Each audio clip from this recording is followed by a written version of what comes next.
नमस्कार दोस्तों, ददरिया व्लॉग्स यूट्यूब चैनल पर आपका मैं बहुत बहुत स्वागत करता हूं।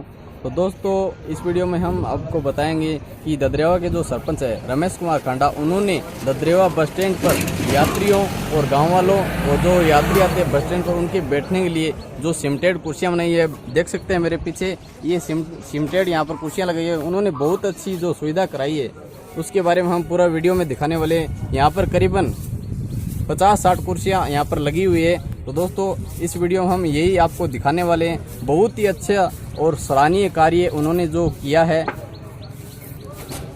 हम तहे दिल से उनको शुक्रिया अदा करते हैं। तो दोस्तों